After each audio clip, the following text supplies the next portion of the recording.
Kung tayo ay magpupuri sa oras na to. Sino excited? Excited ba kayo sa nakita nyo muli ang inyong mga katabi? 1 week tayong hindi nagkita-kita. Amen.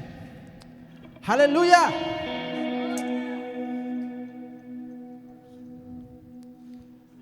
Romans 8:28, alam natin na sa lahat ng bagay gumagawa ang Diyos para sa ikabubuti ng bawat umiibig sa Kanya. Amen. Ng Kanyang tinawag ayon sa Kanyang layunin. Amen. Lahat ba tayo umiibig sa Diyos? Lahat tayo naniniwala sa Diyos. Amen. Kasi kaya tinatawag ang isang gusali dahil sa mga nagtitiwala sa Panginoon. Kaya tinatawag na church as isang gusali dahil sa mga mananampalatayang katulad natin.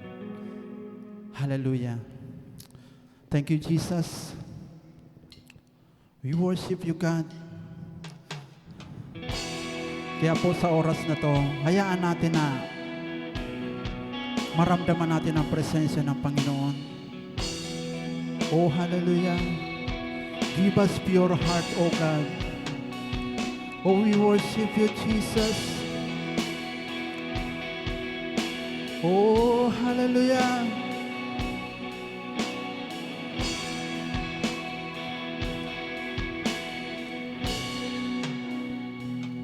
Pusong dalisay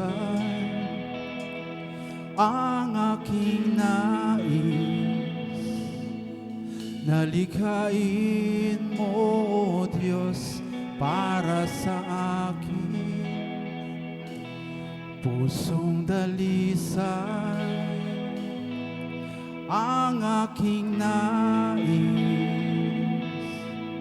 nalikhain mo, O Diyos, para sa akin. Ulitin po natin. Pusong dalisay ang aking nais, nalikhain mo, Diyos, para sa akin. Pusong dalisay ang aking nais, nalikhain mo, Diyos, para sa akin. Isang pusong tapat.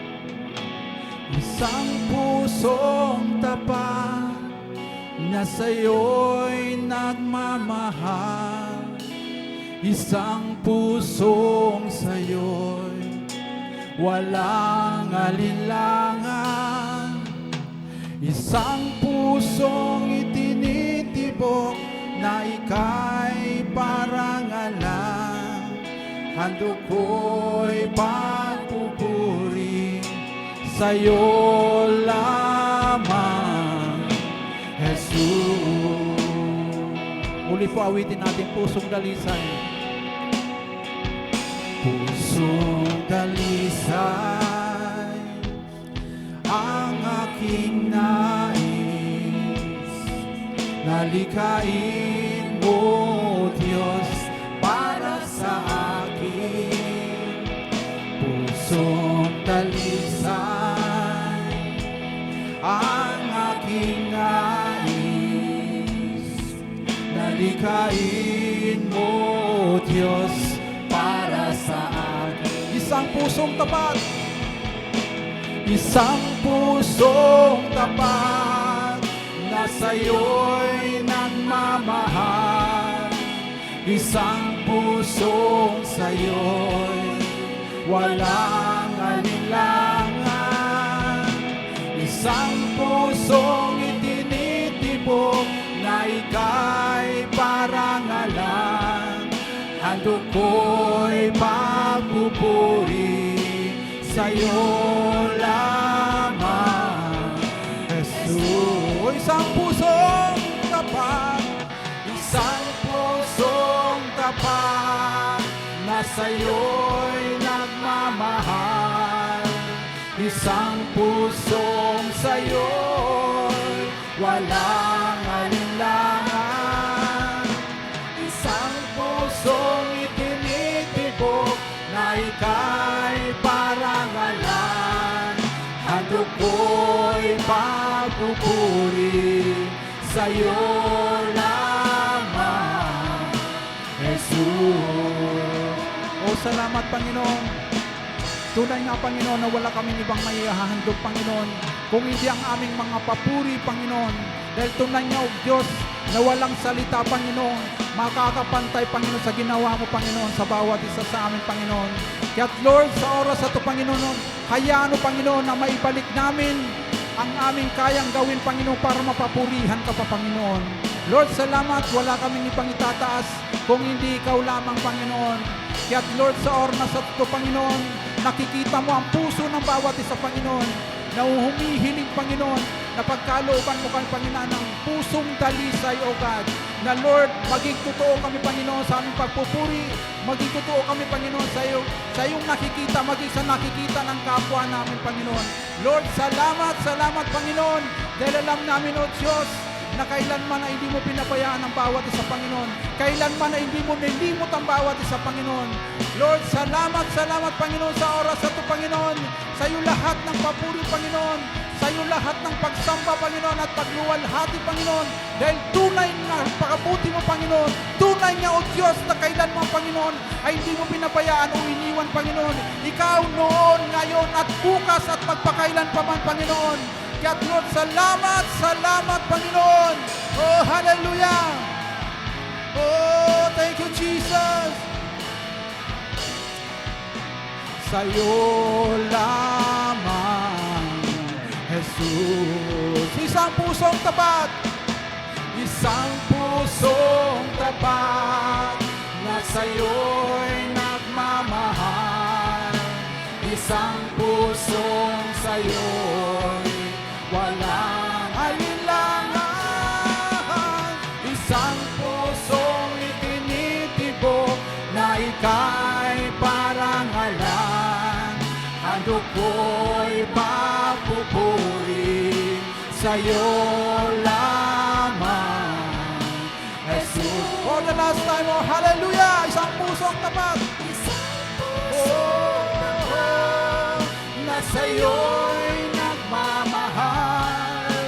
Isang pusong sa'yo'y walang alinlangan. Isang pusong itinitibok na ika'y parangalan. Handog ko'y pagpupuri sa'yo lamang, Jesus. Oh, hallelujah. Handog ko'y pagpupuri sa'yo lamang, Jesus. Handog ko'y pagpupuri sa'yo lamang, Jesus. Oh, hallelujah. Sa'yo lahat ng papuri, Panginoon. Sa'yo lahat ng pasasalamat, Panginoon, at pagsamba, Panginoon. Salamat, O God. Dahil alam namin, Panginoon, na nakikita mo, Panginoon, ang puso ng bawat isa sa amin, Panginoon. Alam namin, O Diyos, na wala kaming magtatago sa inyo, Panginoon. Lahat ng bagay ay nakikita mo. Lahat na mayroon kami, Panginoon, ay nagmula sa iyo, Panginoon. Kaya Lord, salamat, salamat muli, Panginoon. Sa inyo namin binabalik lahat ng papuri, lahat ng pasasalamat, at patuloy kami sumasampay sa iyo, Panginoon, sa pangalan lamang ni Jesus. Amen. Hallelujah. Oh, hallelujah. Thank you, Jesus. Mamaya yata magpapatotoo si Brother Boying. Diba, patungo po siya dito. Ayan. Mamaya na daw. Gusto na eh. Oo, kasi po mayroong nangyari kay Brother Boying habang patungo sila rito. Sana po magpapaliwanag mamaya. Thank you, Lord. Handa na ba tayo magpuri sa Panginoon? Umawit, sumayaw, sumamba, sumigaw ng papuri. Pasasalamat sa Diyos. Hallelujah!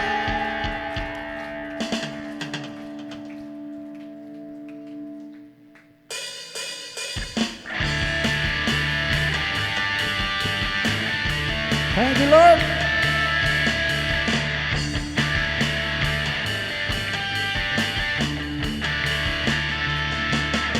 Halina't purihin ang Diyos.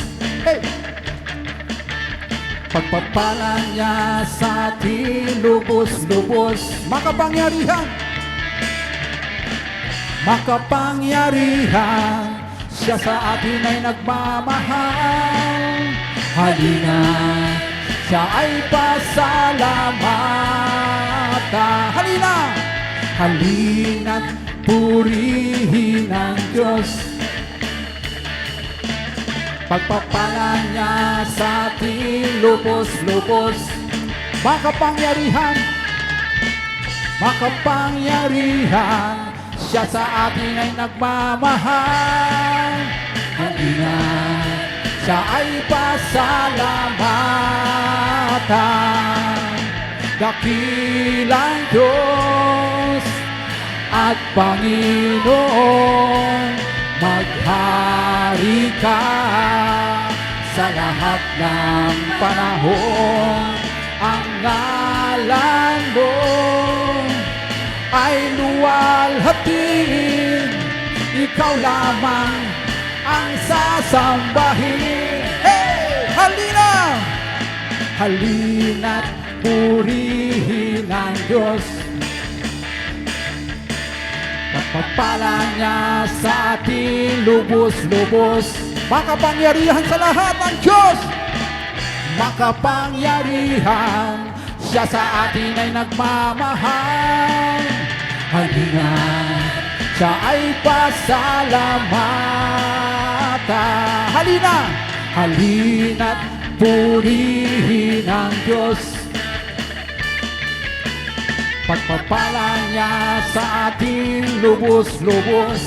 Makapangyarihan, makapangyarihan, siya sa atin ay nagmamahal. Halina, siya ay pasalamatan. Dakilang Diyos, dakilang Diyos at Panginoon, maghari ka sa lahat ng panahon.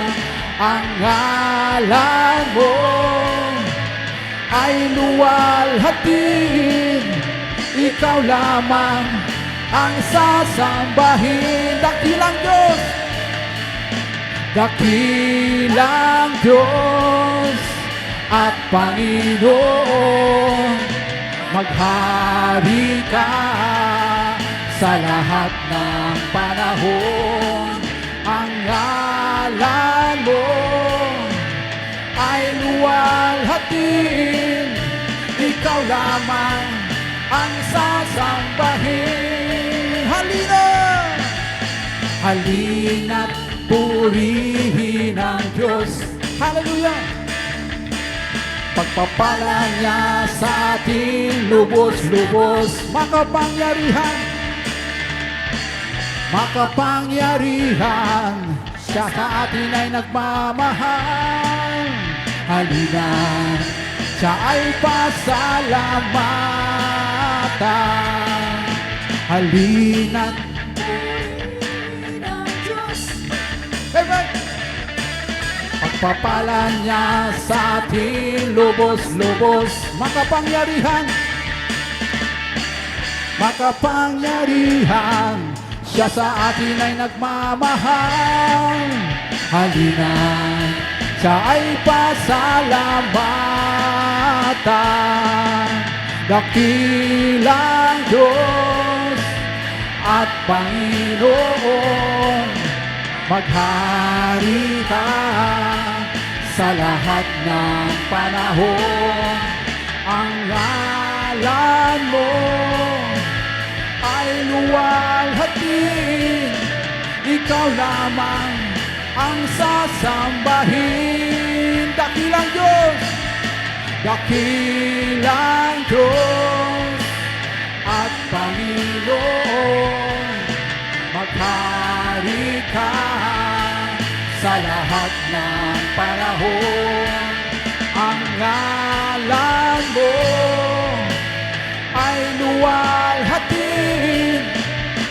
lamang ang sasambahin. Ikaw lamang ang sasambahin. Ikaw lamang ang sasambahin.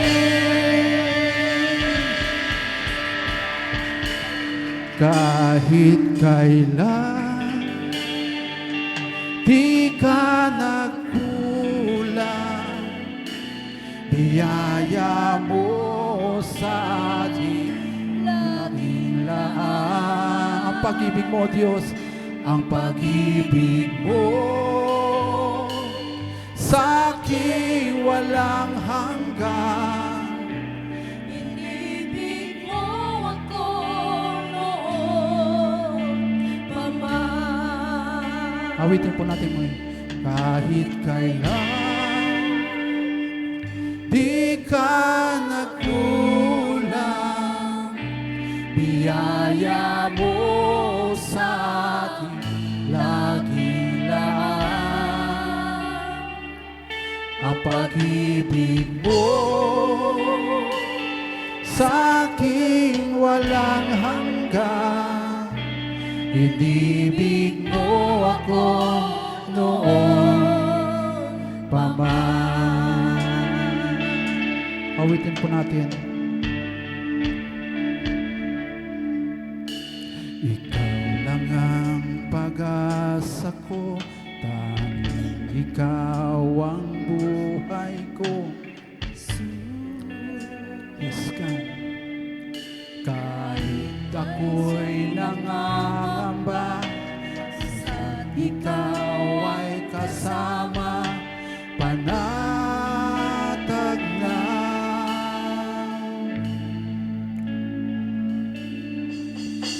Ikaw lang ang sasambahin, paligid man ay Madilim, Jesus. Kahit may suliranin pa, O Diyos, kahit may liranin man, lagi kang aawitan, ikaw lamang. Kahit kailan di ka nagkulang, biyaya mo sa laging lahat. Ang pag-ibig mo, Diyos, ang pag-ibig mo sa akin walang hanggan. Inibig mo ako noon pa man.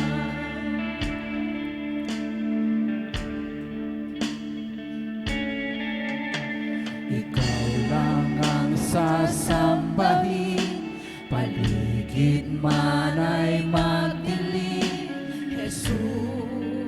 Siya nga po, Panginoon.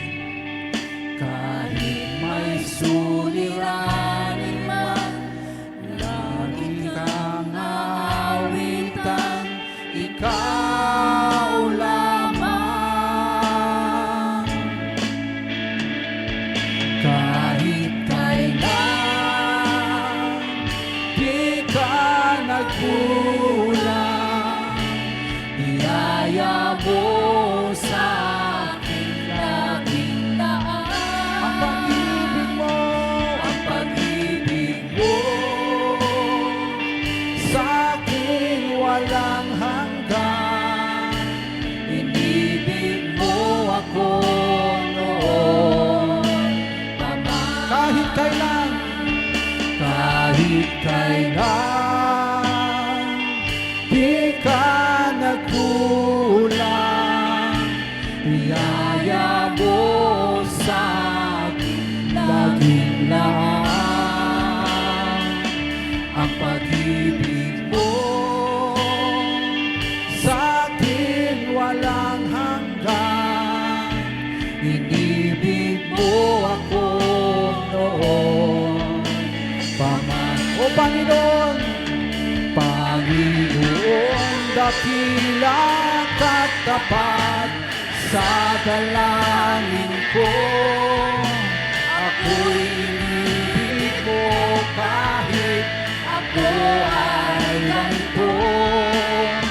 Walang katapusan ang pagmamahal mo. Walang pinipili ang puso mo. O Panginoon, dakila ka't tapat sa dalangin ko. Ako'y inibig mo kahit ako ay ganito. Walang katapusan ang pagmamahal mo. Walang pinipili ang puso mo.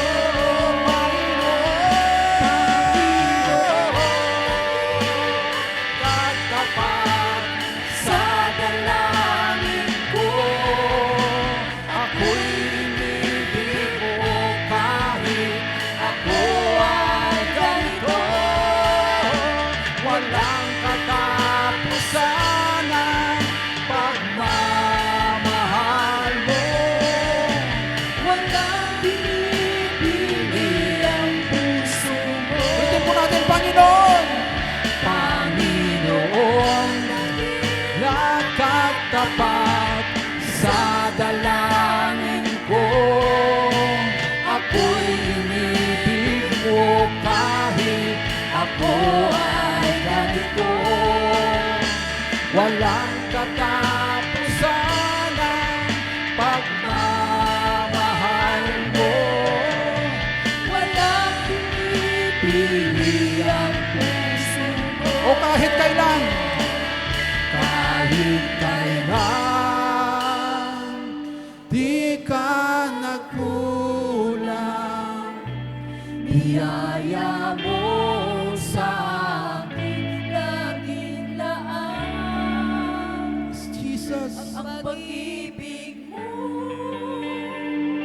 sa akin walang hanggan. Inibig mo ako noon pa man. Kahit kailan, kahit kailan, naririnig mo ang tinig ng bawat isa, Panginoon. Tunay nga, O Diyos, na kailanman ay hindi ka nagkulang, Panginoon, sa bawat isa, Panginoon. Sa bawat tumatawag sa iyo, O God. Ang pag-ibig mo.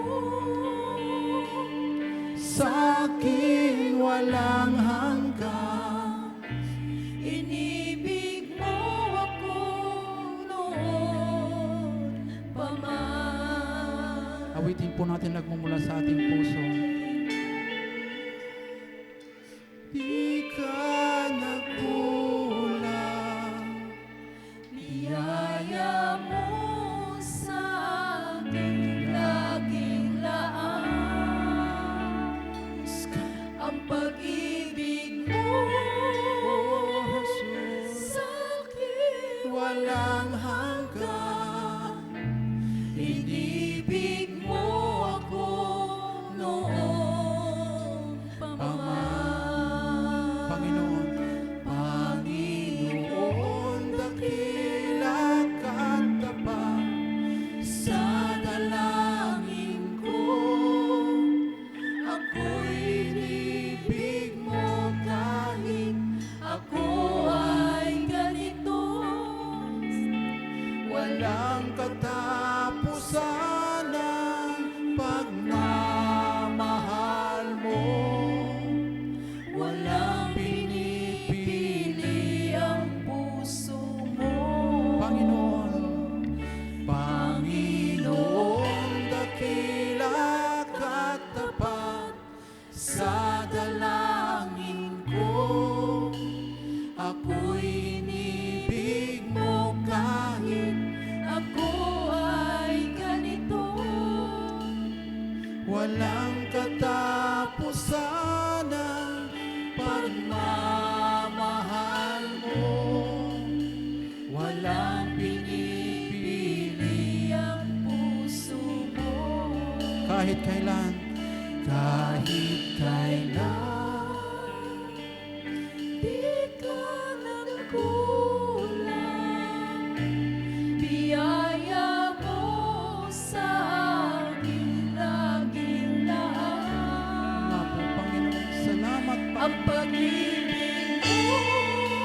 Panginoon, sa iyong pag-ibig. Sa akin walang hanggan, inibig mo ako noon pa man.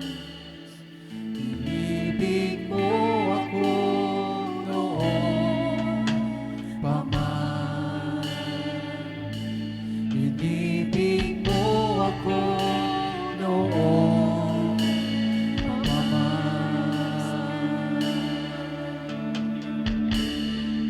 Oh, hallelujah. Oh, purihin ka, O Diyos. Oh, hallelujah. Oh, we worship you, God. Tunay kang dakila, O Diyos. Wala kang kaparis, Panginoon. Oh, wala kang katulad. Oh, hallelujah. Oh, hallelujah. Sige po, patuloy po natin purihin ang Panginoon. Hallelujah. Oh, purihin ka, O Diyos. Luwalhati sa iyo, Panginoon. Oh, hallelujah. Oh, purihin ka, O Diyos. Napakabuti mo, Panginoon, sa bawat isa, O God. Tunay na, O Diyos, nakarapat-dapat kang maitaas. Karapat-dapat kang maluwalhati, Panginoon. Mapapurihan, mapasalamatan, Panginoon. Sa lahat ng oras, Panginoon, sa lahat ng dako ng mundo, Panginoon. Saan man kami tumungo, Panginoon, ay nandoon ka, O God. Ano man ang aming ginagawa, naroon ka, Panginoon. Ano man ang nais namin, Panginoon, mayroon sa iyo, God. God, Lord, salamat, salamat, Panginoon. Sa iyo namin lahat binabalik, Panginoon. Lahat ng papuri, lahat ng palasalamat, at patuloy kaming sumasamba sa iyo. Ikaw ang maluwalhati, wala nang iba, Panginoon. Sa pangalan, Panginoon, ng iyong bugtong na anak na si Jesus, lahat ay magsabi ng Amen! Hallelujah! Hallelujah! Thank you, Jesus! Amen! Isa pang ang palakpak sa Diyos na buhay. Palakpak ng mananagumpay! Hallelujah! Sa Diyos po ang lahat ng papuri. Amen.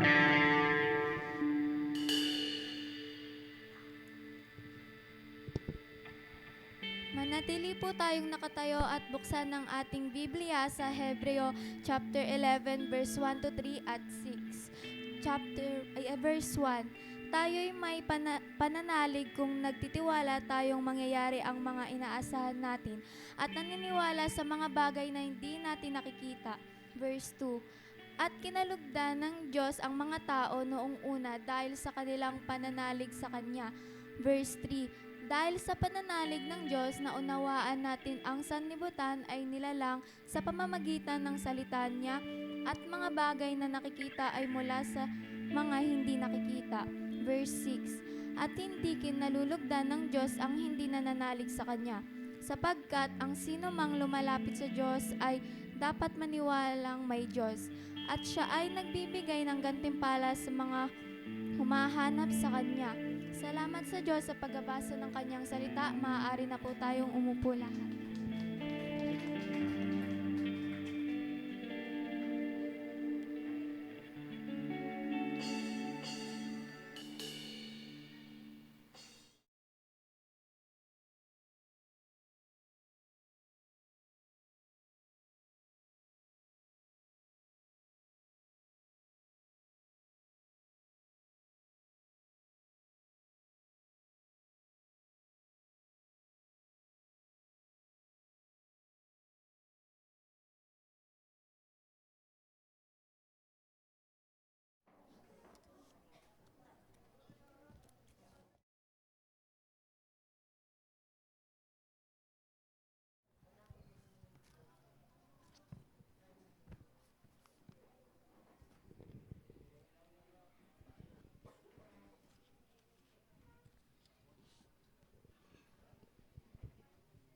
Isang maganda at pinagpalang umaga sa bawat isa.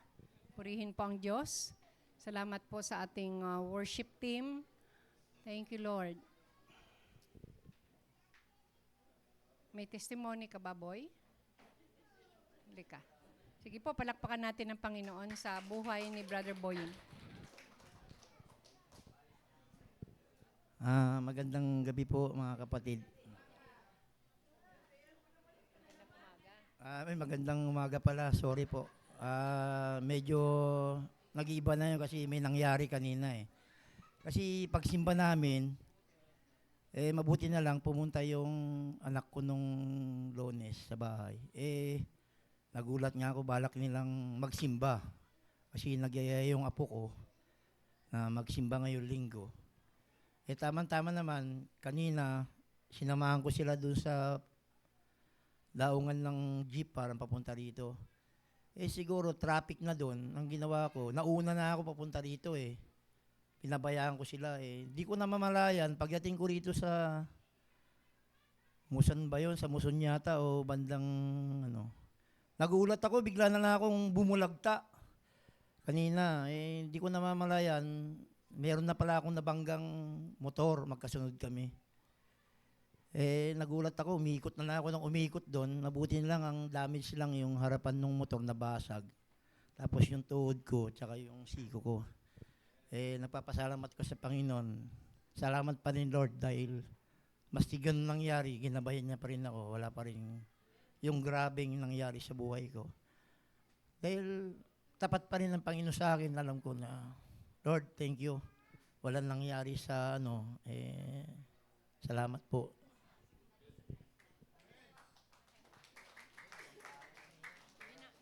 Nakabangga ka? Nakabangga ka na hindi mo alam? Na blackout ka? Wala si Sister Marina.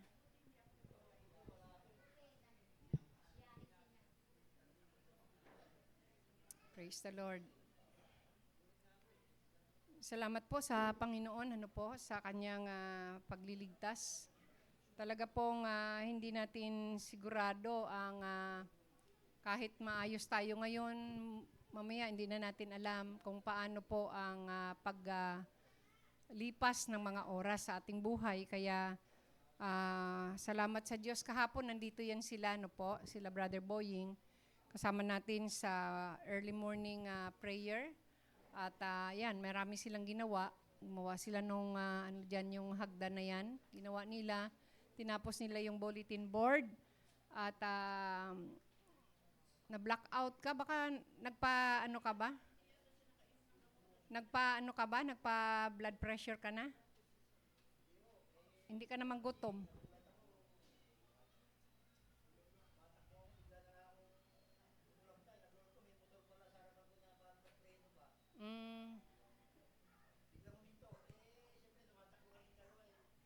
Paano yun? Ano na lang kayo, nag-ayos?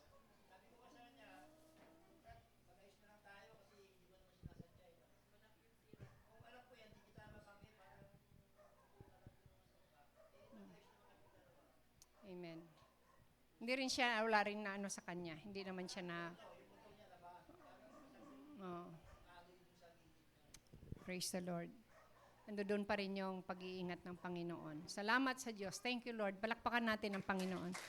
Thank you, Lord. Amen. So, purihin ang Panginoon. Tayo po ay muling tatalakay sa ating tema ngayong buwan ng Agosto. Andito pa rin po tayo sa deeper still in our faith. Ano po? Yung kung meron na tayong pananampalataya, ay mas lalo pa tayong lumalim, no? Palalalimin pa o lagyan ng lalim ng Panginoon ang ating paniniwala, pananampalataya sa Kanya. Purihin po ang Panginoon. Ngayong umaga, I'll be talking about biblical faith, no? Biblical faith.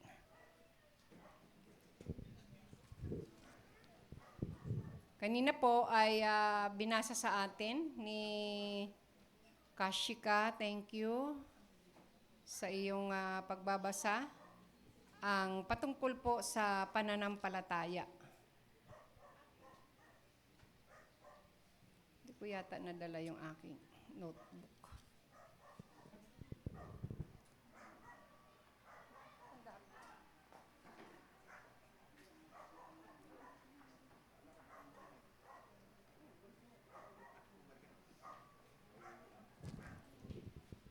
Bakit po natin bibigyan ng diin yung biblical, the word biblical, faith? Kasi nga,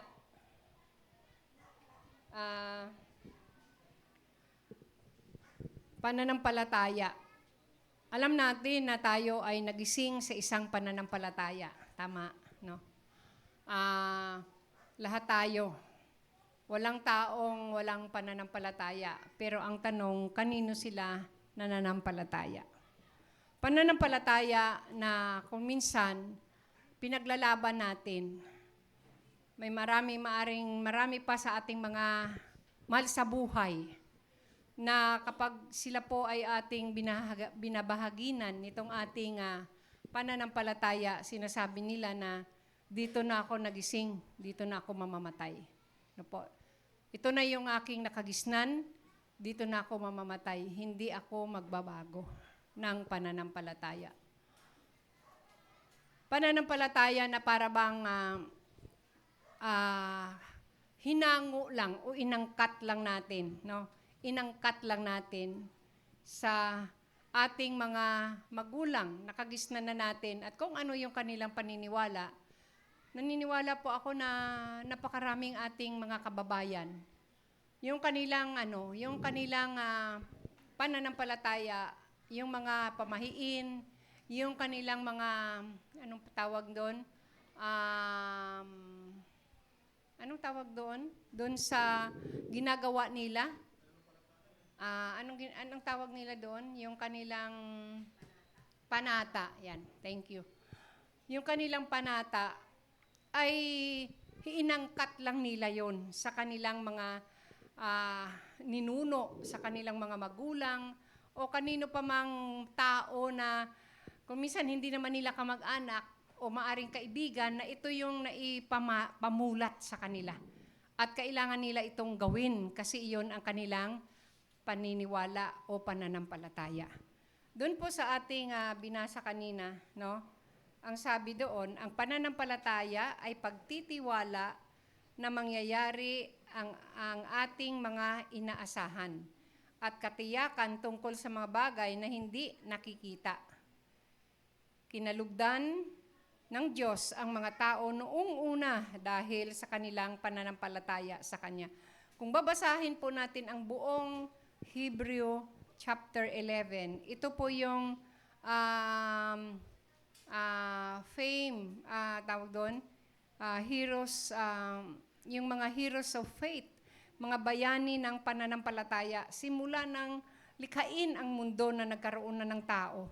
Mga taong lubos na nananalig sa Diyos, nanampalataya sa Kanyang salita na kahit hindi nila nakikita ang Diyos, na kahit hindi rin nila alam kung ano yung kahihinatnan sa hinaharap ng sinasabi ng Diyos sa kanila, ganun pa man sila ay nanampalataya. Kaya sila po ay kinalugdan ng Diyos.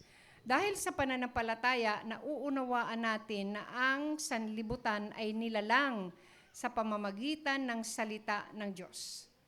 Walang sinumang nabuhay sa atin nung likhain ng Diyos ang mundo. Nalaman na lang natin because we have the Bible. No po? Meron tayong Biblia. At ang mga bagay na nakikita ay mula sa mga hindi nakikita. Tayo po ay manalangin, dakilang Ama, salamat po sa umagang ito. Sa aming pong Panginoon, pakikinig at sa akin namang pagtuturo. Alam ko, Lord, na mula sa akin, I don't deserve. At maging sa mga nakikinig kapag salita mo ang pinag-uusapan, para bang may kakulangan sa amin. Ngunit salamat, Lord, dahil hindi naman mula sa amin ang pananampalataya, kundi ito ay, ang may akda nito ay ang Panginoong Jesucristo. Kaya sa umagang ito, hayaan mo, Lord, mula sa akin at sa bawat isa, tulad ng sinabi ng salita mo, Jesus Christ, the author and the finisher of our faith. Lubusin mo, Lord, ang aming pagtitiwala at pananampalataya sa inyo. Maraming salamat sa Santong Espiritu na siyang aming mabuting guro ngayong umaga. Sa iyo ang papuri, pasasalamat at pagsamba in Jesus' name. Amen. So tulad po ng aking nabanggit kanina, walang sinumang nabuhay sa atin noong likhain ng Diyos ang mundo, pero naniwala tayo, nanampalataya tayo na ang mundo, lahat ng nakikita natin sa ibabaw ng mundong ito ay nilikha ng Diyos, hindi sa mga bagay, sabi dito, hindi sa mga bagay na meron na o nakikita, kundi mula sa wala, from nothing. Nung maglikha ang Diyos ng mundo, nagsalita lang siya. He just speak the word. At yung kanyang sinasabi o sinasalita ay nagkakaroon. Unlike us, tayong mga tao, hindi tayo makakagawa ng isang bagay kung wala tayong mga materialis. Walang mga bagay na nandiyan na. Kailangan ma-provide muna bago nating malikha ang isang bagay. So, ang pananampalataya ay paniniwala sa mga bagay na hindi nakikita. Praise the Lord. Nakikita ba natin ang Diyos? Hindi. Pero salamat dahil ang pananampalataya ay kaloob ng Diyos. It is a gift from God. Okay. Tulad ng sinabi ko po, biblical faith. Dahil nung likhain ng Diyos ang mundo at nagkaroon na ng tao at nagkasala ang tao, tulad po umpisa natin kay Adan at saka kay Eva, bigla silang nawaglit sa pananalig sa Diyos. Mayroon nang sinabi ang Diyos sa kanila, pero si Satanas ay may binulong sa kanila at yun ang kanilang pinaniwalaan. So mga kapatid, hindi nangangahulugan na nandito na tayo sa pananampalataya ay hindi tayo masisway o hindi tayo malilinlang. Mga kapatid, naniniwala po ba kayo doon? Maraming mga tao ngayon, wala nang ginawa kundi mandaya. Mang-scam. At yan po ang ginagawa ng kaaway sa ating mga mananampalataya. Nagtatrabaho din po siya upang tayo ay linlangin at ilayo sa tunay na pananampalataya. So ano ba talaga alam ko po itong tuturo ko ay basic. Para bang elementary. Pero gusto ko pong in behalf, for the sake na tayo po ma-refresh, kumbaga ba sa driving lesson. Nag-drive ka na dati, pero nahinto at ngayon i-refresh natin. I-refresh, magda-driving lessons ka uli. So sa pananampalataya, alam ko po, akala natin ganun lang. Pag sinabing pananampalataya, ganun lang po. Pero marami po kasi napakalawak ng pagtuturo o kailangang para maliwanagan pa rin tayo ng mas maklaro pa sa atin ang pananampalataya. Hayaan po natin na sa umagang ito ay tingnan natin ang sinasabi ng salita ng Diyos. So ano ang pananampalataya? Faith is a belief in the unseen. Tulad ng binasa ko po kanina, Pananampalataya ay isang paniniwala sa mga bagay na hindi nakikita. Baka may magsabi dyan, tama pala yun. Naniniwala tayo sa multo. Wala naman tayong nakitang multo. Diba? Naniniwala tayo sa aswang. Wala naman tayong nakitang aswang. Pero sasabihin natin, naniniwala tayo na ang kaluluwa bumabalik. Wala naman nakakakita ng kaluluwa. May nakita na ba kayong kamag-anak ninyo o mahal sa buhay ninyong namatay at bumalik? Di ba? Wala. Pero marami sa ating naniniwala. At yan po ay hindi po yan tamang paniniwala. So, tayo po ay biblical faith po tayo. Ano po? Paniniwala sa mga bagay na hindi nakikita. Ano ang sinasabi ng 2 Korinto, chapter 4, verse 18? Ano lang po ito? Puro verses. Ano po? What is faith? Ano po? Faith is a belief in the unseen. Sabi doon, samantalang kami ay nagsisitingin, hindi sa mga bagay na nakikita, kundi sa mga bagay na hindi na nakikita. Ano ito parang King James na parang sabi ko download ng magandang o mabuting balita. Kasi yun na yung pagtagalog, parang yun yung popular version na ating ginagamit. Yan. Sapagkat ang mga bagay na nakikita ay may katapusan. Datapwat ang mga bagay na hindi nakikita ay walang hanggan. Tamang-tama po yan. Tayo ay nagsisitingin. Ibig sabihin, tayo ay naniniwala, tayo ay sumasampalataya doon sa mga bagay na hindi natin nakikita. Kasi ang lahat ng bagay na nakikita natin, ito ay temporary. Pero ang mga bagay na hindi natin nakikita patungkol sa Diyos, tulad ng kanyang mga pangako, ano po? Nakakita na ba tayo ng langit? Di ba hindi pa? Ano po? Hindi natin alam. Ang sinasabi sa Bible na pag tayo ay nawala sa mundong ito, ibig sabihin tayo ay natulog o namatay, pupunta sa Panginoon. Ang sinasabi ng Biblia, tayo ay magkakaroon ng katawang panlangit. Wala pa rin naman tayong nakikitang mga ganon.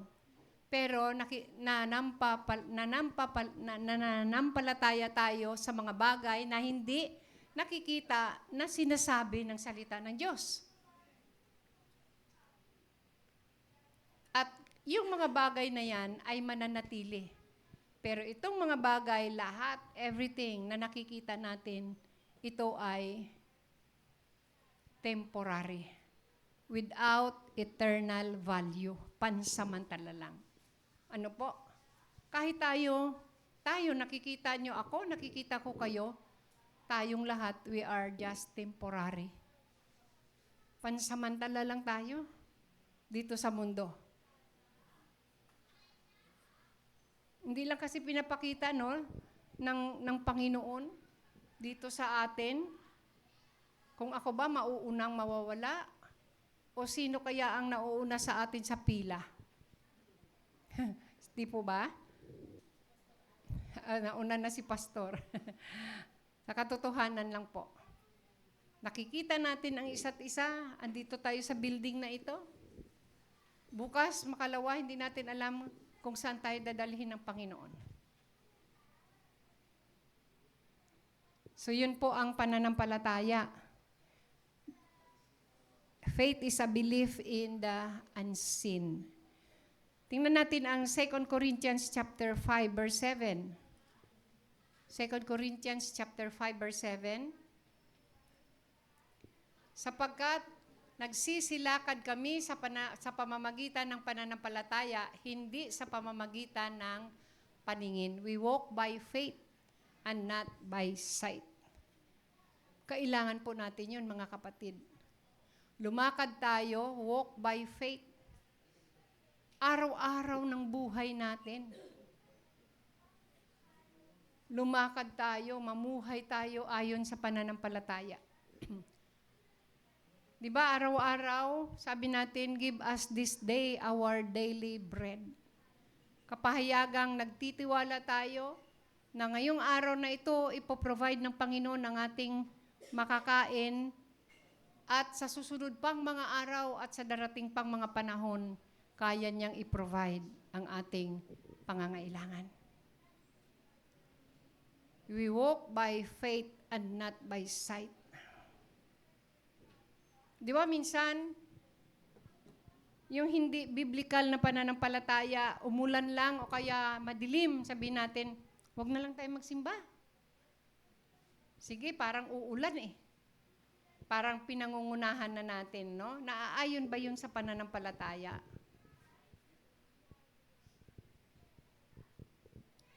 Hindi po yun. Mali po yun. Hebrews chapter 11, verse 27.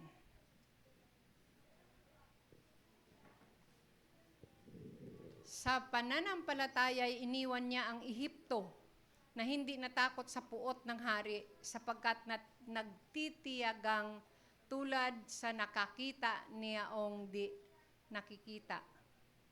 Lalim, ano?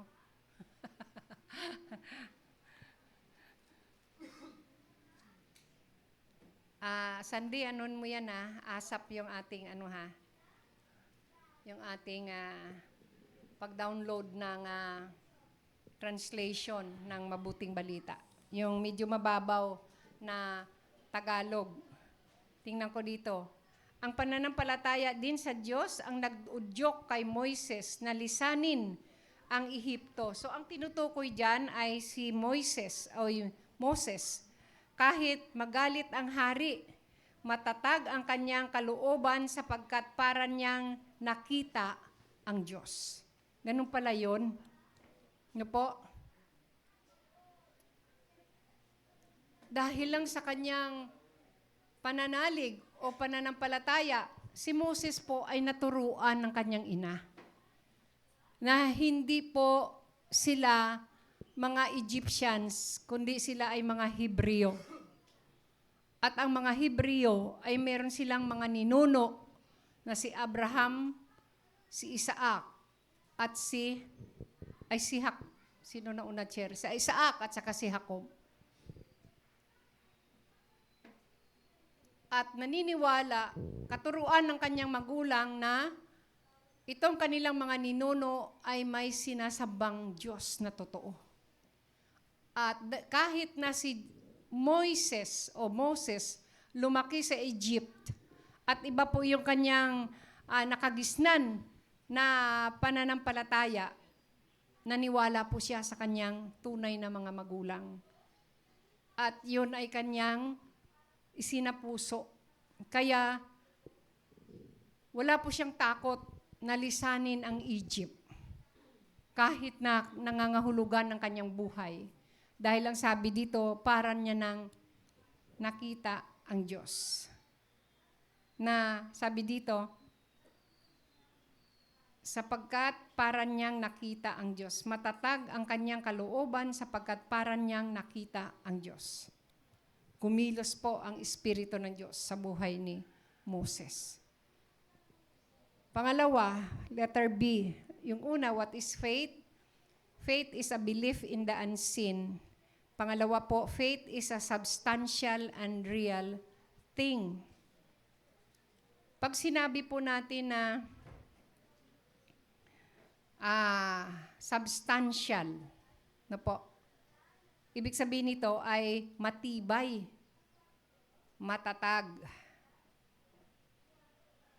real thing, tunay, or factual. Hebrews chapter 11 verse 1, faith is the substance or title deed of things hoped for, the evidence of things not seen. Ngayon, ang pananampalataya ay siyang kapanatagan sa mga bagay na hinihintay, ang katunayan ng mga bagay na hindi nakikita.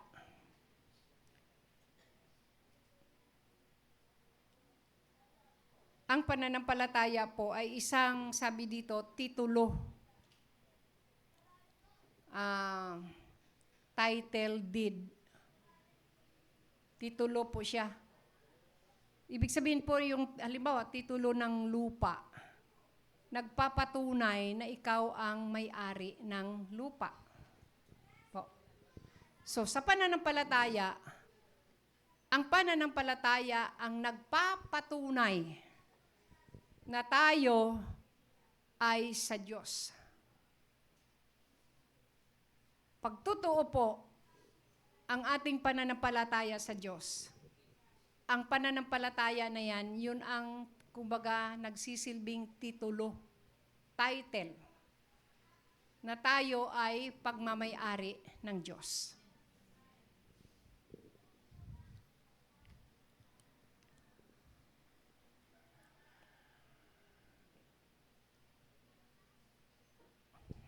Biblical faith. Number 1, what is faith? Number 2, the importance of faith. Kanina po ay alam kong natalakay na ito. Pero tingnan po natin yung iba pang aspeto ng kahalagahan ng pananampalataya. Sa Galatians chapter 5 verse 6. Galatians chapter 5 verse 6.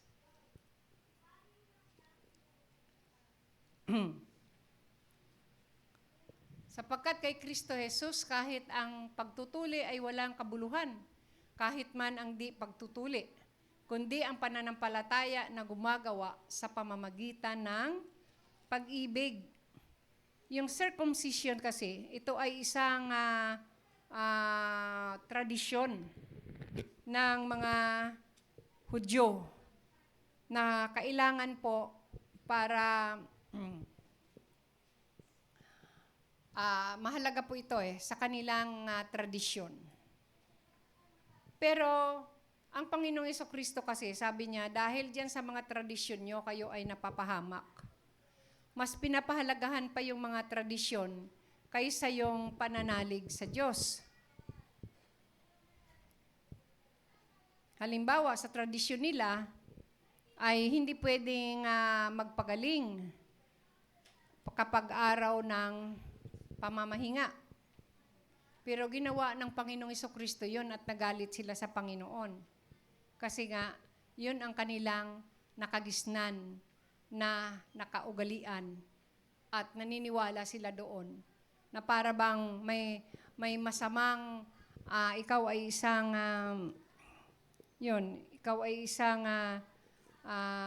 parang suwail na hindi marunong sumunod sa kanilang tradisyon.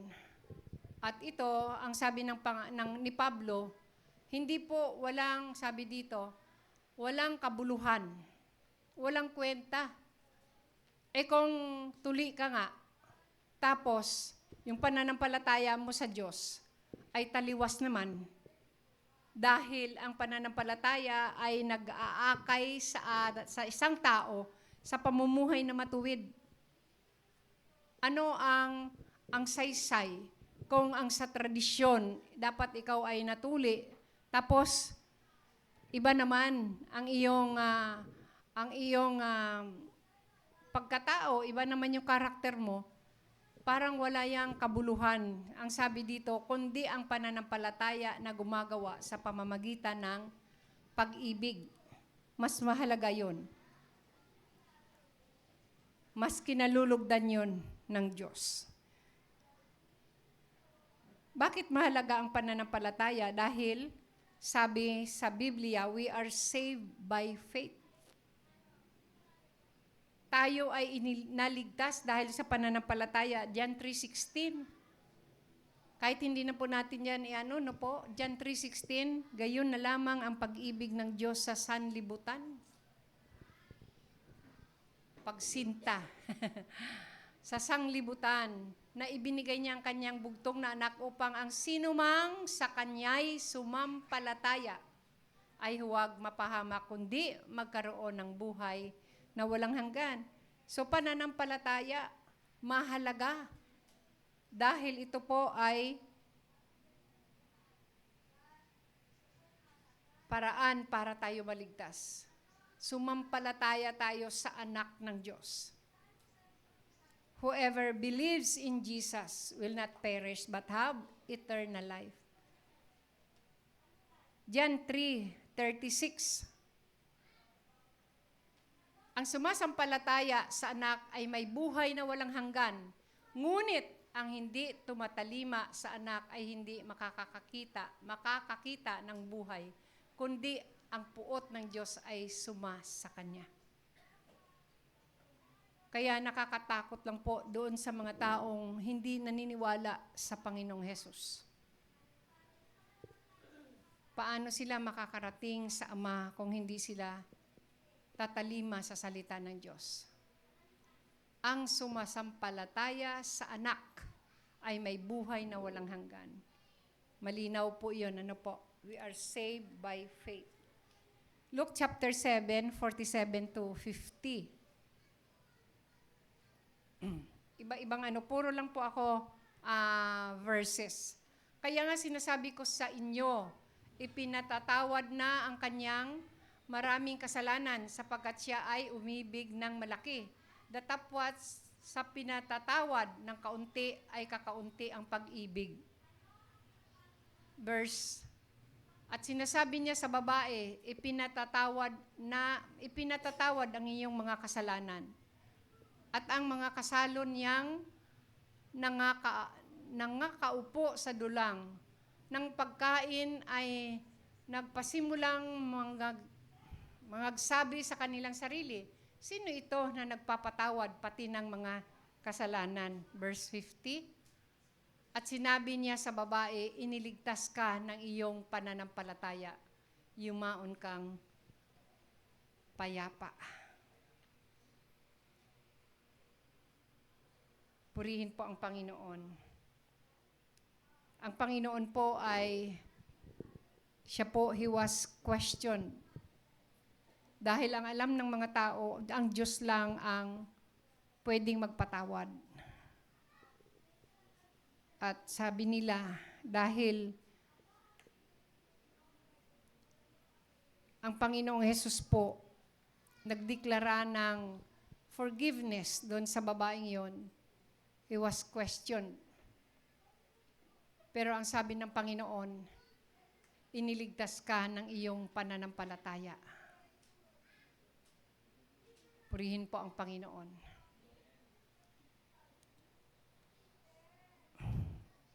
Acts chapter 10 verse 43b. Siya ang pinatutuhanan ng lahat ng mga propeta na ang bawat sumasampalataya sa kanya ay magkakamit ng kapatawaran sa mga kasalanan sa pamamagitan ng kanyang pangalan.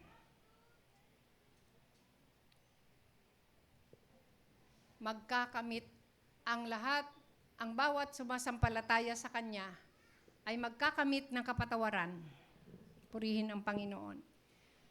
Sa Diyos kasi, hindi issue ang kasalanan. Kung totoo tayong hihingi ng kapatawaran at sasampalataya sa Kanya. Ewan ko kung nakikita nyo yan, nakikita ko siya kasi pag nag-aano ako sa Facebook, yung taong maraming tattoo, no? Si John, ano bang pangalan nun? Na-encounter niyo ba yan, no? Lahat. Hindi John Caleb. No? Hindi siya Japanese. Para siyang, nangangaral siya palagi doon sa mga kapwa niya, mga inmates, no? Galing kasi siya sa may nagtanong sa kanya, bakit nagkaganyan ang itsura mo? Nangangaral ka ng salita ng Diyos na sinasabi sa salita ng Diyos na hindi kalooban ng Panginoon yung tattoo. Sa Leviticus, because tattoo is a form of idolatry. Pero ang sabi niya, ito ang aking nakaraan. Siya po ay isang bilanggo. Sabi ko nga, ano kaya?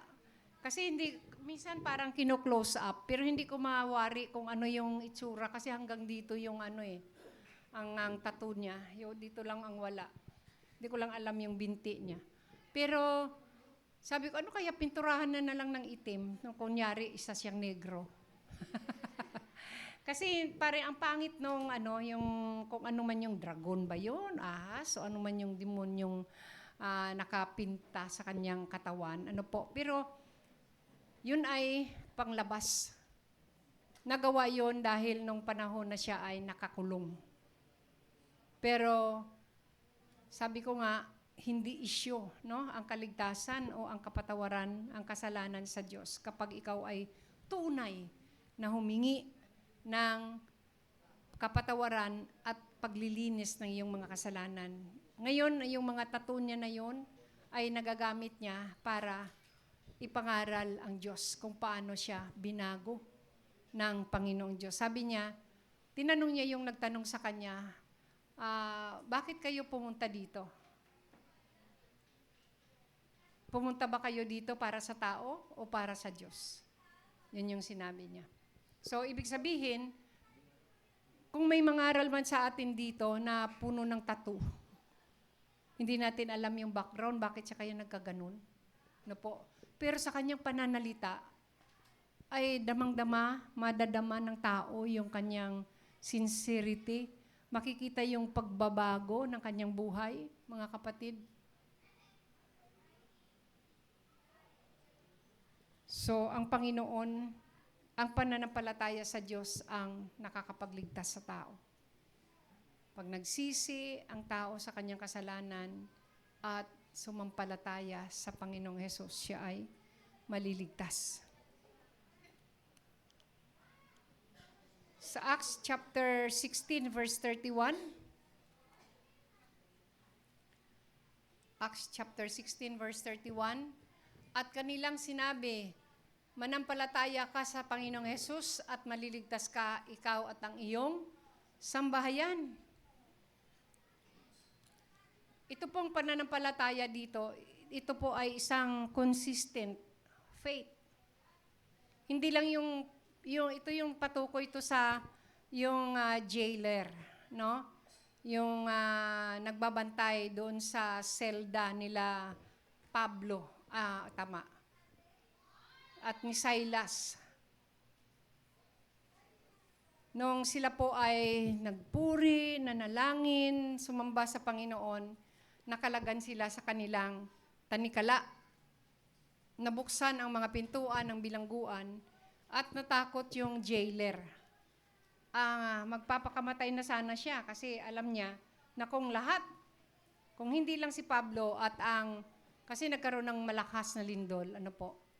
So, ang iniisip niya, nakatakas na lahat ng bilanggo at tiyak, papatayin siya ng chief nila. Pero sumagot sila na, huwag mong saktan ang sarili mo, nandito kami. Kaya nung panahon na yon, sumampalataya yung jailer na yon. At ang sabi, ano ang gagawin niya para siya maligtas? Ang sabi ni Pablo, manampalataya ka sa Panginoong Hesus at maliligtas ka, ikaw at ang iyong sambahayan. Sa ating pananampalataya, mga kapatid, biblical faith, no? Pag nananampalataya tayo, siyempre, ano na kaagad yun? Ang kasunod nun, pinapanalangin natin yung mga taong mahal natin sa buhay. Huwag tayong tumigil.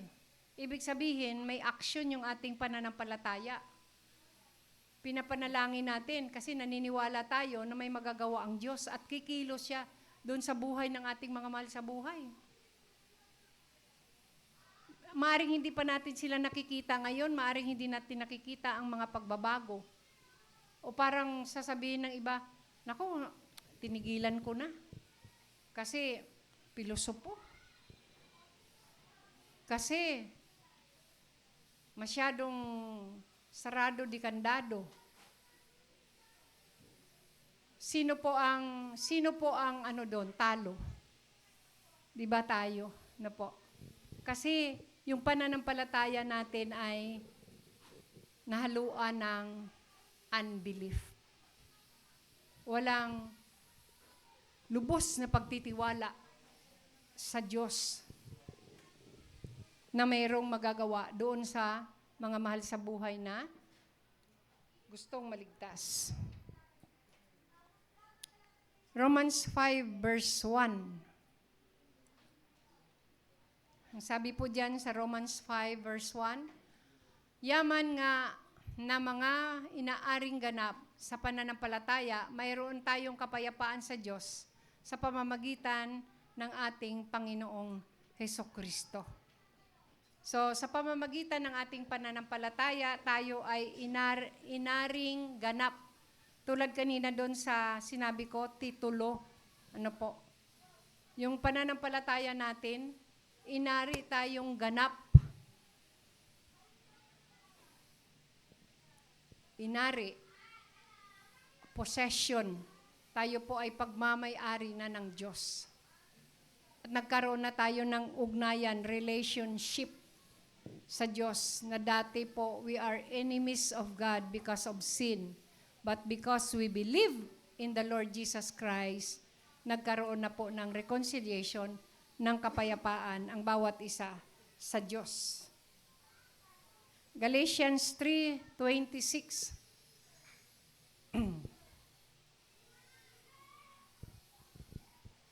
Sapagkat kayong lahat ay mga anak ng Diyos sa pamamagitan ng pananampalataya kay Kristo Jesus. Ephesians 2:8 and 9, mga anak ng Diyos, children of God. Hallelujah. Thank you, Lord. Sapagkat sa biyaya kayo'y nangaligtas sa pamamagitan ng pananampalataya at ito'y hindi sa inyong sarili. Ito'y kaloob ng Diyos. Our salvation, the faith that we have in Christ is a gift from God. Ito ay regalo ng Diyos sa bawat isa, hindi sa pamamagitan ng mga gawa upang ang sinuman ay huwag magmapuri. So yun po ang ating kaligtasan. It's by the grace of God, through faith in Jesus Christ. Wala po tayong ipagmalaki. Hindi po tayo pwedeng ang daming kasing kahulugan ng pagmalaki, paghahambog, pagmayabang. Sa Bisaya, tikalon. Ephesians 3:17. Na si Kristo ay manahan sa inyong mga puso sa pamamagitan ng pananampalataya upang kung kayo'y magugat at magtumibay sa pag-ibig. Magugat. Magugat. May word ba na magugat? Ano kasi to King James, ibig sabihin yung sinauna, makalumang Tagalog. Ayan. Mag-ugat na si Kristo ay manahan sa inyong mga puso sa pamamagitan ng pananampalataya. Praise the Lord. Upang kayo'y mag-ugat at magtumibay sa pag-ibig. Kaya pag pumalya ang ating pananampalataya, mga kapatid, ibig sabihin, hindi pa tayo malalim, hindi pa matibay yung mga ugat, yung ugat ng ating pananampalataya. Praise the Lord. Yung isa pa po, 1 Peter chapter 1 verse 9, na inyong tinatanggap ang layunin ng inyong pananampalataya, ang pagkaligtas ng inyong mga kaluluwa. So, isa sa mga kahalagahan ng pananampalataya dahil tayo ay iniligtas. We are saved by faith. Pangalawa, we must live by faith. Mahalaga po ito, mga kapatid. Tingnan po natin ang Galatians chapter 2 verse 20. Ito yung sinasabi ko noon 4 years ago na dapat po ang bawat isa sa atin ito ay memorize. Memorize mo ba to, Caleb? Sige nga. Dahil binabasa mo. Ako'y napako sa krus na kasama ni Kristo. I am crucified with Christ. At hindi na ako ang nabubuhay. Basahin nga natin lahat tayo, sabay-sabay tayo. Okay, go. Ako'y napako sa krus na kasama ni Kristo. At hindi na ako ang nabubuhay, kundi si Kristo ang nabubuhay sa akin.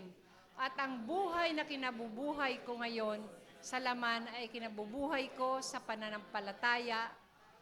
Ang pananampalataya na ito'y sa anak ng Diyos na sa akin ay umiibig at ibinigay ang kanyang sarili dahil sa akin. I no longer live, but Christ lives in me.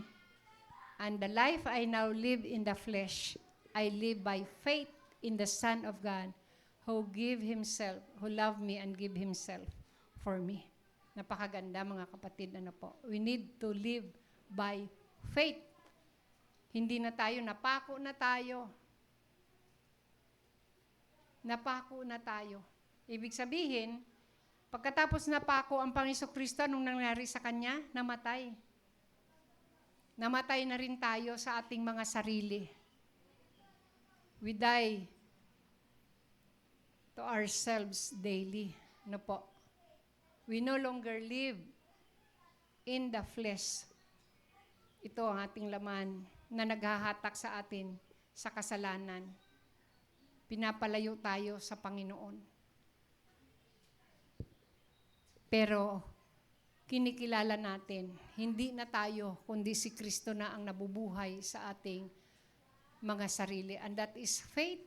Pananampalataya po yun, mga kapatid. Mahalaga po. We must live by faith. Hebrews 10 verse 38.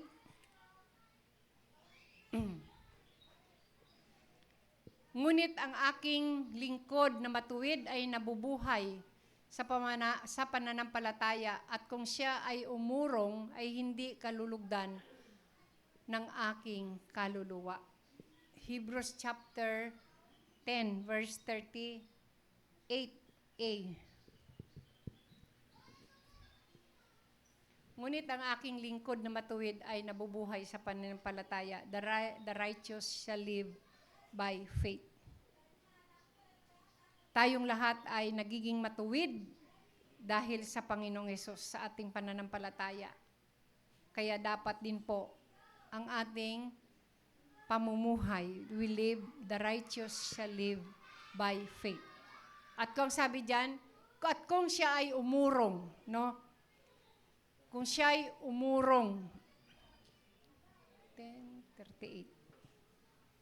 Ang matuwid kong lingkod ay mabubuhay sa pamagitan ng pananampalataya. Ngunit kung siya ay tatalikod, hindi ko siya kalulugdan. Alam po natin yan. Hindi po, wala pong exempted dito. Kahit po, marami po tayong mga lingkod ng Diyos na magugulat na lang tayo. Wala na po sila sa pulpito. Umurong sila sa kanilang pananampalataya. Alam niyo po ba?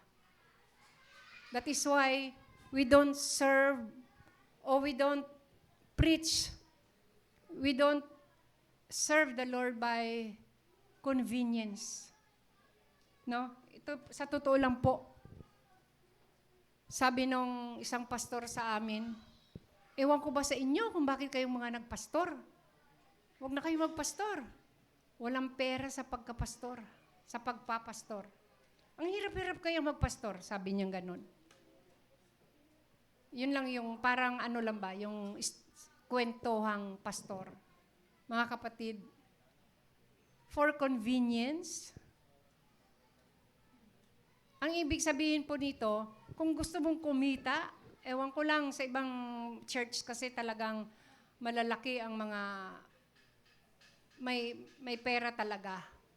Pero I believe na yung mga pastor doon ay hindi rin po sila nabubuhay sa ganun. Kundi, totoo. Itong pinag-uusapan natin dito, biblical faith, true faith, totoong pananampalataya, mga kapatid. Kung ako po ay naglilingkod, kung tayo ay naglilingkod dahil po for convenience, dahil dito kasi masagana, dito, kumbaga, convenience, teacher. Oo nga eh. Pero sa katotohanan po, totoo talaga pala yan, convenience. Kaya lang iba kasi ito eh, may parang double meaning ba? Pero sa katotohanan lang, convenience talaga ito, mga kapatid. Pagdating ng araw, sa pananampalataya, ito ang pinaka-convenient sa lahat ng trabaho. Why? Kasi may mga pangako ang Diyos. Maaring hindi ngayon na nami-misinterpret ng iba, pero sa katotohanan po, pagdating ng araw, grabe ang convenience nitong paglilingkod sa Panginoon. Pero sa panahon natin ngayon, hindi po. We don't serve dahil sa pera. Kahit si Pablo po, sabi niya, kami ay nagtatrabaho. May tent making siya. Meron siyang hanap buhay para hindi po siya umasa sa tao. Ano po? Prophet. Maginhawa. Opo. Hindi maginhawa, sabi ni Teacher Tina, ang convenient pera. Ang profit, yung kita. Ang convenience, ginhawa. Ginhawa. Maglingkod sa Diyos. Pero pag nilaliman ko, Chair, parang nakikita ko na at the end of the day, ito yung pinakamaginhawang at the end of the day, ito yung resulta ng ating pananampalataya. Spiritual convenience. Amen. At dapat po, para marating natin yung spiritual convenient, magiging consistent tayo. Huwag tayong umurong, sabi dyan po. No? Reward, amen. Yes. Kaya higit pa dito, sinasabi po ni Pablo, hindi kayang arukin ng ating pangunawa ang nakaantay o ang inilaan na gantimpala ng Panginoon sa mga taong patuloy na sumampalataya at maglilingkod sa Kanya. Amen. Praise God.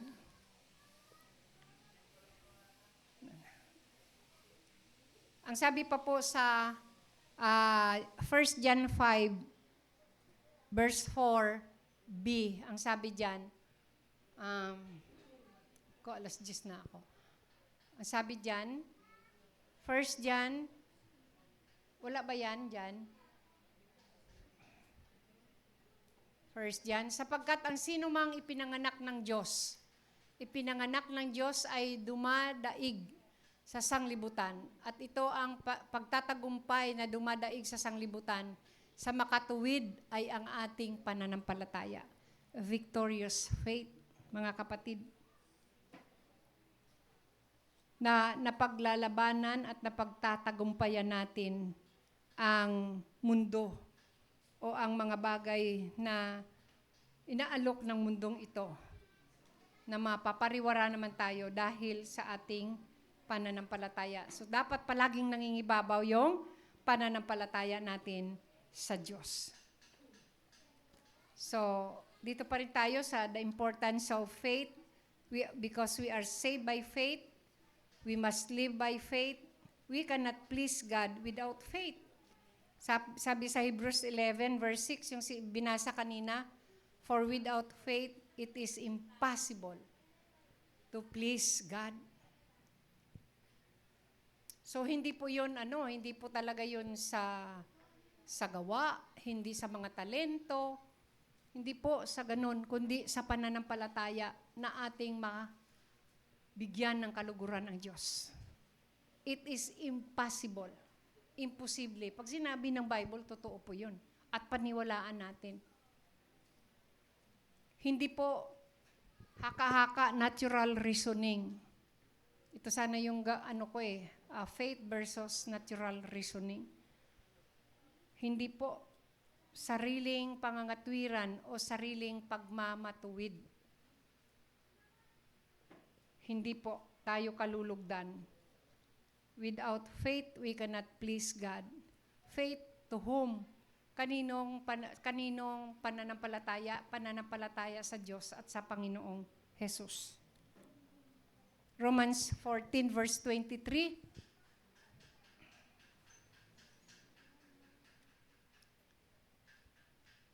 Ngunit ang nangaalinlangan ay hinahatulan kong kumakain sapagkat hindi siya kumakain sa pananampalataya at ang anumang hindi sa pananampalataya ay kasalanan.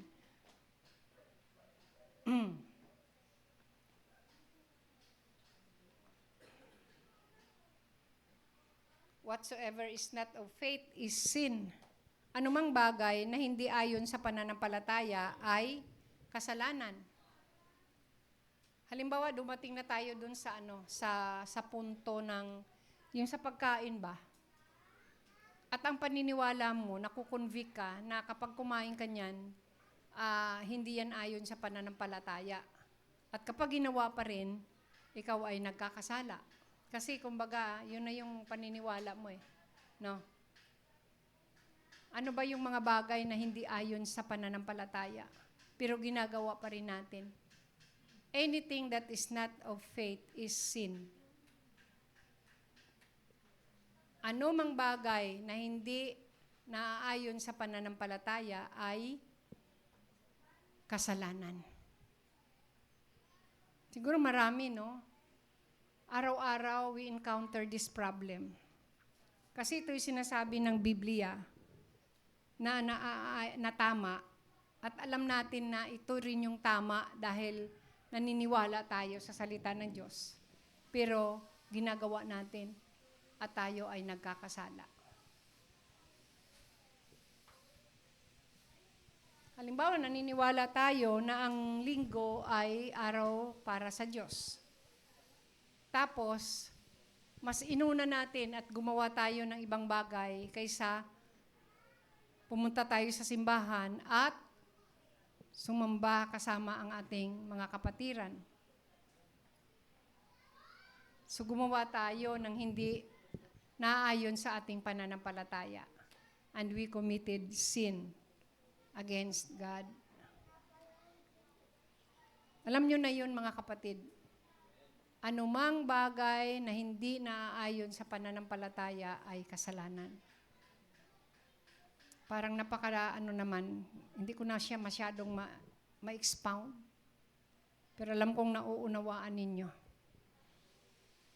Nauunawaan natin.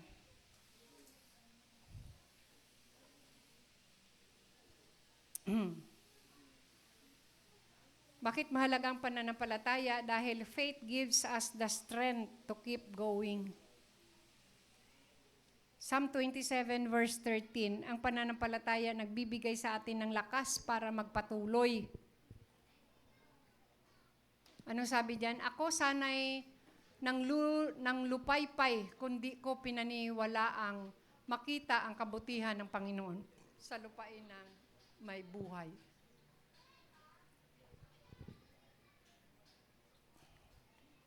Sa totoo lang po, kung hindi nating paniniwalaan ang mga pangako at salita ng Diyos, madali tayong manghina.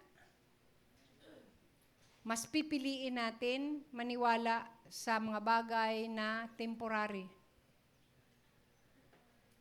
Makikita po natin unti-unti parang umaalis yung lakas.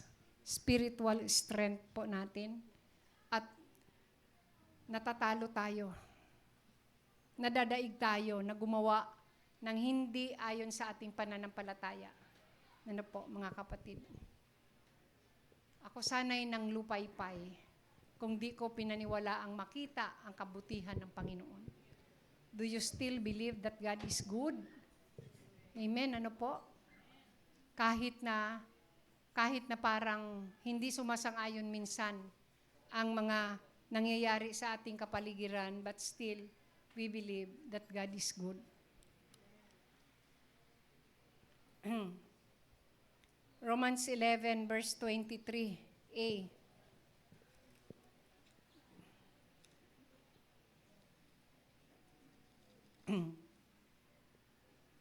Ang sabi po diyan, ang mga Hudyo'y idudugtong niyang muli sa puno kung sila'y sasampalataya sapagkat kayang gawin iyon ng Diyos.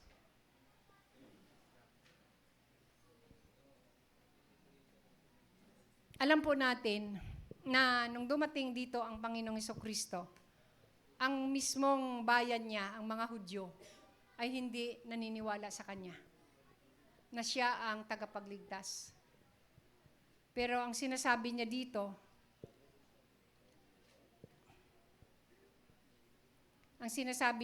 sa verse 23, Romans 11:23,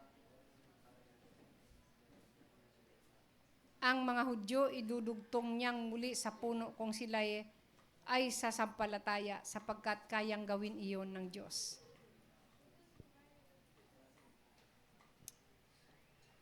Kahit na po para bang tumigil, may mga taong nawala, makikita natin, ayan, may mga bakanteng pero hindi ko sinabing nawala na sila. Pero meron talagang minsan na ang tagal bago makabalik, kayang gawin ng Panginoon, walang imposible sa Diyos. Kapag bumalik loob ang isang tao sa Panginoon, walang bagay na hindi magagawa ng Diyos. Nothing is impossible with God.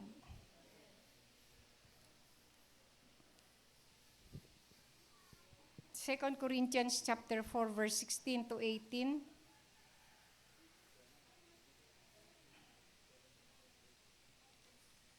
Lapit na po ako matapos. Kaya nga hindi kami nanghihimagod. Bagamat ang aming pagkataong labas ay pahina, ngunit ang aming pagkataong loob ay nababago sa araw-araw. Isang verse lang yan. 18. 16 to 18 yan. Oo. 2 Corinthians chapter 4 verse 16 to 18. Anuhin mo muna yung 16, Precious. Kaya nga hindi kami nanghihimagod, bagamat ang aming pagkataong labas ay pahina, ngunit ang aming pagkataong loob ay nababago sa araw-araw. Verse 17, sapagkat ang aming magaang kapighatian na sa isang sandali lamang ay siyang gumagawa sa amin ng lalo't lalong bigat ng kaluwalhatiang walang hanggan. Verse 18, samantalang kami ay nagsisitingin hindi sa mga bagay na nangakikita, kundi sa mga bagay na hindi nangakikita. Sapagkat ang mga bagay na nangakikita ay may katapusan, datapwat ang mga bagay na hindi nangakikita ay walang hanggan. Ayan. Sabi ni Pablo, yung outwardly we are perishing. Nanghihina. At madalas ang mga nakakaramdam nito at mga nagrereklamo nito ay tayong mga may edad na, no? Para bang madaling mapagod, mga kapatid, madaling mapagod, nanghihina unti-unti. Merong masakit ang tuhod, masakit ang balakang, masakit ang baywang. Mga kapatid? Pero alam natin, sa ating pananampalataya, inwardly, we are strong. Malakas ang ating pananampalataya. Malakas ang ating paglaban. Nakikipaglaban tayo. Nakikipaglaban pa rin tayo. Kasi nga, sa ating pananampalataya, we are strengthened. Faith gives us the strength to keep going. So, salamat po sa Diyos, mga kapatid. Sumampalataya, manalig tayo sa Diyos. Biblical faith. Ang biblical faith ay the word tells us to have faith in God and in Jesus. Ang salita ng Diyos ay tayo po ay sinasabihan at tinuturuan tayo na magkaroon tayo ng pananampalataya sa Diyos at sa Panginoong Hesukristo. Sandali na lang po ito. 2 Chronicles chapter 20 verse 20. The word tells us to have faith. At sila ay nagsibangong maaga sa kinaumagahan at nagsilabas sa ilang ng Tekoa. At habang sila ay nagsisilabas, si Hosapat ay tumayo at nagsabi, dinggin ninyo ako, o Juda, at ninyong mga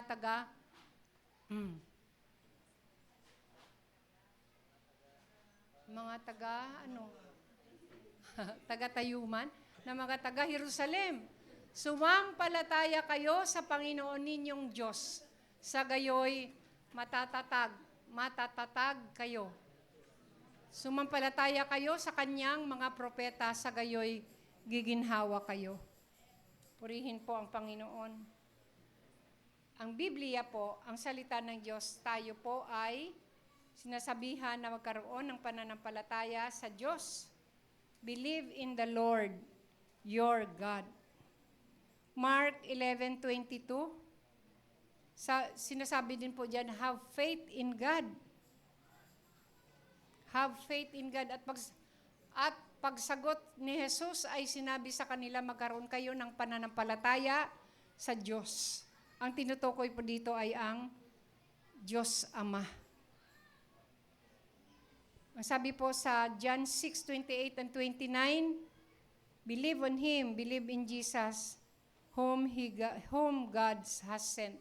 Sinabi nga nila sa Kanya, ano ang kinakailangan naming gawin upang aming magawa ang mga gawa ng Diyos. Ang sabi, sumagot si Jesus at sa kanila'y sinabi, ito ang gawa ng Diyos na inyong sampalatayanan ngayong Kanyang sinugo. Believe. Have faith in Jesus whom He sent. John 14:1.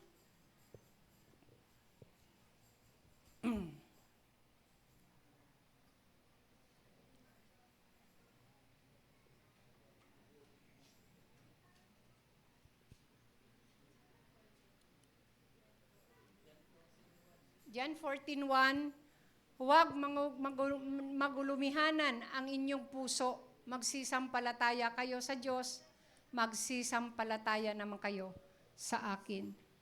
So ito ang sinasabi sa atin ng salita ng Diyos, to have faith in God and in Jesus. We are also to trust the Lord day by day. Tayo ay magkaroon ng pagtitiwala sa Diyos araw-araw. Araw-araw.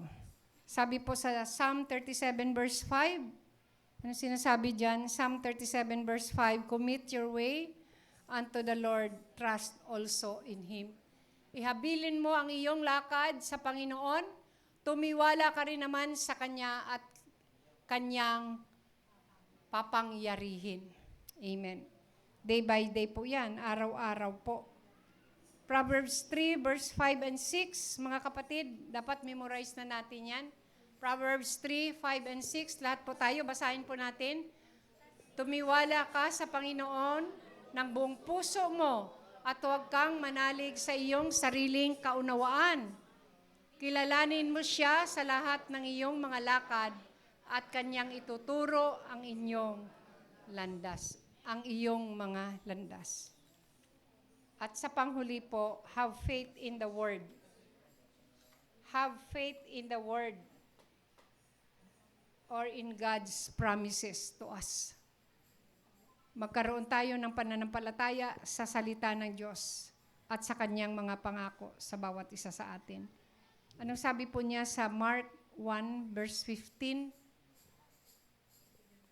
Mark, ang sinasabi na ganap na ang panahon at malapit na ang kaharian ng Diyos. Kayo'y magsisisi at magsisampalataya sa ebanghelyo. Repent and believe the gospel. Have faith in the word and God's promises to us. Magkaroon tayo ng pananampalataya sa salita ng Diyos at sa Kanyang mga pangako. Mga kapatid, ang Biblia ay punong-puno ng pangako ng Diyos. Ang mga nagsalita po nito ay ang Kanyang mga lingkod, ang Kanyang mga propeta, ang mga tagapagturo. Hindi po sinabi diyan magkaroon ng pananampalataya, kundi kung ano yung sinasabi ng mga propeta na siyang messenger ng ating Panginoong Diyos. Have faith in the Word. Ang sabi po sa Romans, may isa pa. 2 Peter verse 1:19. At kami ay mayroong lalong panatag na salita ng hula, na mabuti ang inyong ginagawa kung ito'y inyong sinusundan, na gaya ng sa isang liwanag, sa ilawang lumiliwanag, sa isang dakong madilim hanggang sa pagbubukang liwayway, at ang tala sa umaga ay sumilang sa inyong mga puso. Ibig sabihin po mga kapatid, magtiwala tayo sa mga nakasulat dito, sa mga sinasabi po ng mga nagtuturo ayon po sa salita ng Diyos. Sabi doon, dahil darating na ang bukang liwayway at ang tala sa umaga ay sumilang sa inyong mga puso. Tala na po. The bright and morning star. Jesus is the bright and morning star. Bakit kailangan nating magkaroon ng pananampalataya sa salita ng Diyos at sa kanyang mga pangako? Dahil mismo ang pananampalataya, sabi sa Romans 10 verse 17, faith comes by hearing. Faith comes by hearing, and hearing by the word of God. Kaya nga, ang paniniwala ay nanganggagaling sa pakikinig, at ang pakikinig ay sa pamamagitan ng salita ni Kristo. Dumating sa atin ang pananampalataya dahil narinig natin ang salita ng Diyos. Hindi po ito nanggaling dahil sa maari pong may nag-share sa atin. Pero kakaiba po kapag tayo ay magbasa ng salita ng Diyos. Sa pag-aaral po natin, lalo pa po nating makikita na isa sa mga reward kung tayo po ay sasampalataya sa Diyos ay ang banal na Espiritu Santo. Isa sa mga reward, gantimpala kung tayo manampalataya sa Diyos ay ang Espiritu Santo. Sabi po sa John 20 verse 30 to 31, gumawa rin nga si Jesus ng iba't ibang maraming tanda sa harap ng kanyang mga alagad na hindi nangasusulat sa aklat na ito. So ibig sabihin mga kapatid, marami pa. Marami pang ginawa ang Panginoong Jesucristo na hindi nakasulat. Ngunit ang mga ito ay nangasulat. Itong mga nakasulat dito upang kayo'y magsisampalataya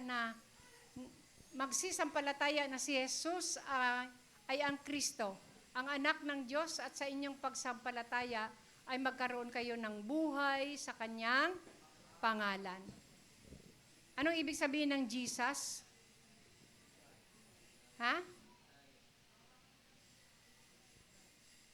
Sumampalataya na si Jesus ay ang Kristo. Ano ibig sabihin ng Jesus?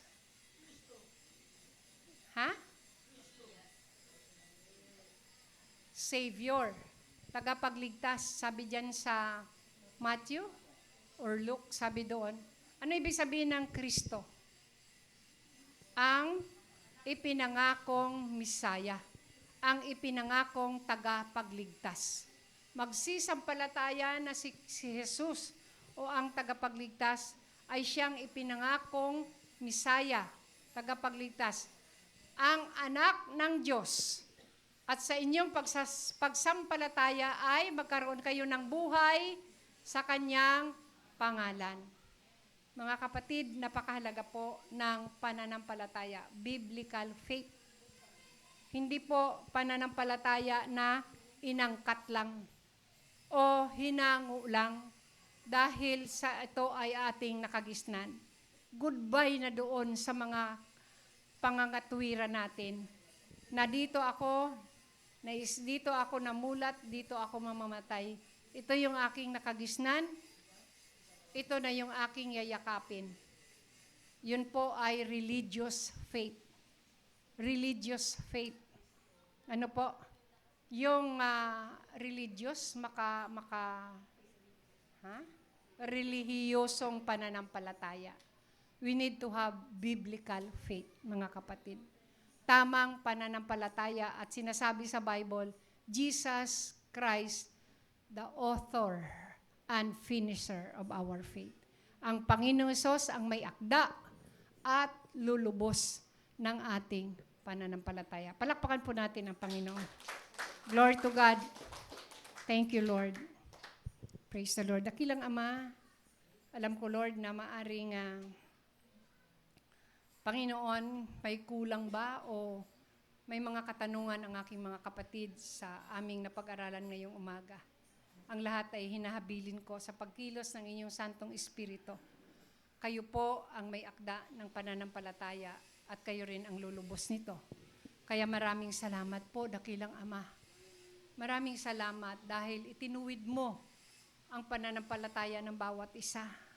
Akala namin noon, Panginoon, yun na talaga ang katotohanan. Kaya, Panginoon, marami ring pagkakataon na kami po'y nanindigan sa maling pananampalataya. Religious faith. Ngunit meron palang biblical faith. Pananampalatayang naaayon sa kung anong sinasabi ng Biblia o ng iyong mga salita. Panginoong Diyos, tulad po ng aming tema, pakalalimin mo pa kami, pakatatagin mo pa kami, Panginoon, sa aming pananampalataya sa inyo. Lord, alam po namin nang magpapatatag sa aming pananampalataya ay ang pagsubok na aming pong nararanasan. Ngunit, Panginoon, salamat po. Dahil sa aming pananampalataya, alam namin kami ay magtatagumpay. We will always prevail because of our faith in the Lord Jesus Christ. Purihin ka sa pangalan ni Jesus. Amen. Glory to God. Sige po, palakpakan natin ang Panginoon.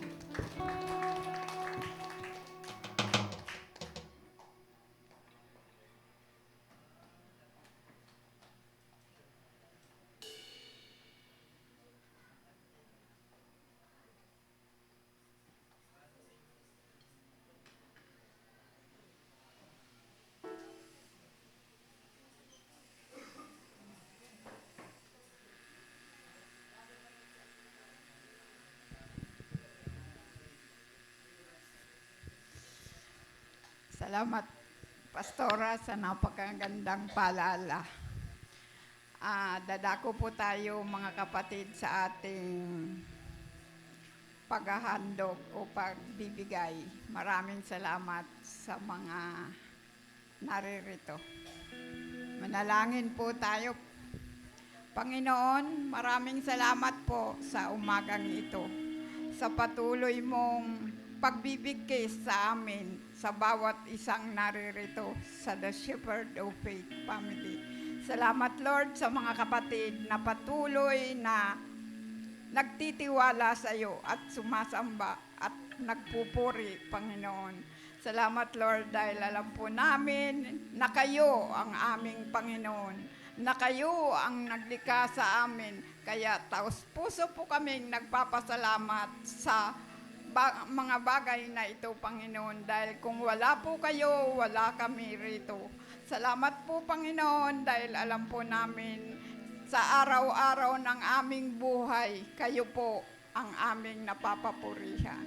Gayon din po, Panginoon, salamat sa mga taong magbibigay at magbibigay sa iyo na sa umagang ito, Panginoon.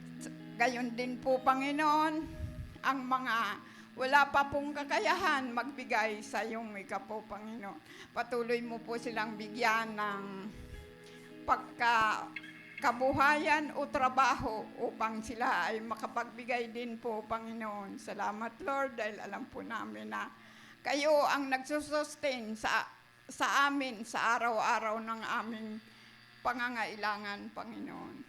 Gayon din po, Panginoon, salamat sa mga taong nariritong magkakaloob sa iyo. Salamat, Lord, dahil kayo lamang po sa iyo lamang po ang papuri at pasasalamat sa pangalan ng iyong anak na si Jesus. Amen.